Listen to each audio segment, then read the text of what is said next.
گا بلکہ خود اس کے پاس چل کے جائے گا۔ اللہ کے ہاں اس کا اتنا مقام ہے۔ چنانچہ وہاں گئے، مدینے سے سفر کیا مکے کا، وہاں گئے، اس سے ملاقات ہوئی، پوچھا ایکم اویس، ارے تم میں اویس کون ہے؟ ایک شخص ہانڈی پکا رہا تھا، اس نے کہا میں اویس ہوں۔ آپ نے فرمایا میرا نام عمر ہے، میں مسلمانوں کا خلیفہ ہوں، میں تو اس سے صرف دعا کرانے آیا ہوں اور کوئی مقصد نہیں۔ اس نے کہا مجھ سے دعا کرانے؟ آپ خلیفۃ المسلمین، میری کیا حیثیت ہے؟ آپ نے فرمایا نہیں، تیری حیثیت مجھے لوگوں نے نہیں، مجھے اس زبان نے بتائی ہے جو زبان اللہ کی وحی کے سوا بولتی ہی نہیں تھی۔ محمد رسول اللہ صلی اللہ علیہ وسلم نے مجھے بتایا تھا کیا تیرے اندر یہ نشانیاں ہیں؟ تیرا نام اویس ہے، قرن سے آیا ہے، تیرے جسم پر داغ تھا برس کا، اب کم ہوتے ہوتے اتنا رہ گیا ہے، تیری ایک بوڑھی ماں تھی تو اس کی خدمت کرتا تھا، اس نے ساری چیزوں میں جب ہاں ہاں ہاں سب کا جواب اس بات میں دیا تو پھر آپ نے کہا میرے لیے دعا کر، اور دعا بھی یہ کر کہ اے اللہ عمر کے گناہوں کو معاف کر دے۔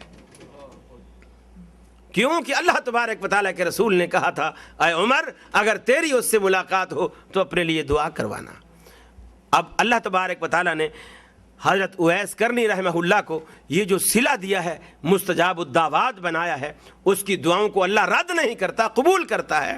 کس وجہ سے؟ کہ وہ بوڑھی ماں کی خدمت کرتا ہے۔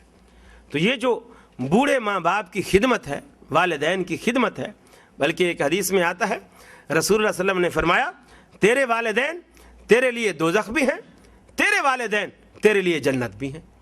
اس کے معنی یہ ہے اگر تو والدین کا دل دکھائے گا، والدین کی خدمت نہیں کرے گا، وہ تیرے لیے دوزخ کا باعث بن جائیں گے، اور اگر تو والدین کو خوش کرے گا، خدمت کر کے انہیں راضی رکھے گا، وہ تیرے لیے جنت میں داخلے کا باعث بن جائیں گے۔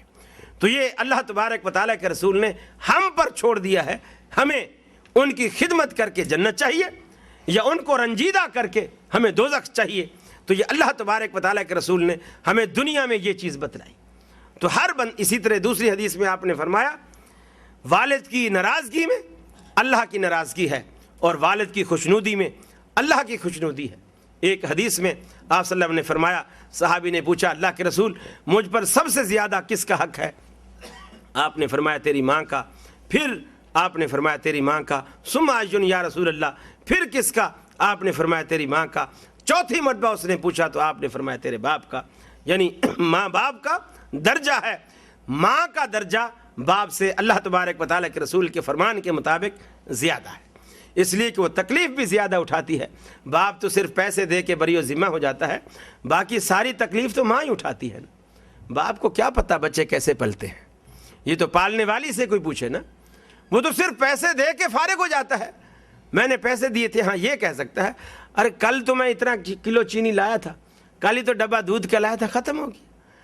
تو اب وہ اس سے صرف بری و ذمہ ہو جاتا ہے، وہ خرچہ کر کے وہ کر کے اصل جو تربیت ہے اس کا پیشاب پخانا دھونا، اس کے کپڑے دھونا، اس کو گود میں اٹھانا، سو نہیں رہا اسے سلانا، چپ نہیں کر رہا اسے چپ کرانا، رو رہا ہے اسے سہلانا بہلانا، یہ ساری باتیں جو ہے اب وہ میاں کی خدمت بھی کرے گی لیکن بچے کو بھی ٹائم دینا ہے، گھر کی صفائی بھی کھڑی ہے، گھر کا خرچ کھانا پکانا وہ بھی کرنا ہے، کپڑے بھی دھونے ہیں لیکن بچے کو بھی سنبھالنا ہے۔ یہ بڑی تکلیف دہ کام ہے، اور اللہ رب العالمین نے اسی وجہ سے ماں کا رتبہ بڑا رکھا ہے۔ اور پھر فرمایا وہنن علی وہنن، تکلیف پر تکلیف سہے کر ماں نے جو ہے بچوں کو پالا ہے، اور اللہ رب العالمین نے پھر ماں کو اس کا صلہ دیا ہے کہ اس نے تکلیف اٹھائی ہے اور اللہ تبارک و تعالیٰ اس کو اس کا صلہ دیتا ہے۔ اللہ تبارک و تعالیٰ کے رسول ایک جگہ بیٹھے ہیں اور آپ صدقے کی کچھ چیزیں بانٹ رہے ہیں، لوگ آ کے لے رہے ہیں۔ ایک خاتون آئی، رسول اللہ صلی اللہ علیہ وسلم نے اپنے کندھے سے چادر اتاری، چادر اتار کے آپ نے زمین پہ بچھائی اور خاتون سے کہا آپ یہاں بیٹھیے۔ جو لوگ نہیں جانتے تھے کہ یہ کون خاتون ہے اور اس کا اتنا بڑا رتبہ کہ اللہ کے رسول اپنی ردا اتار کر اسے بچھا کے دے رہے ہیں کہ یہاں بیٹھیے، انہوں نے سوال کیا اللہ کے رسول یہ خاتون کون ہے؟ آپ نے فرمایا یہ میری رضائی ماں حلیمہ ہے، یہ میری رضائی ماں حلیمہ ہے۔ حالانکہ وہ سگی ماں نہیں ہے، صرف اس نے کچھ عرصہ آپ کو دودھ پلایا ہے، لیکن اللہ تبارک و تعالیٰ نے چونکہ اسلامی نقطہ نظر سے رضائی رشتہ بھی سیم ایسا ہوتا ہے جیسے خونی رشتہ، جو چیزیں خون سے حرام ہوتی ہیں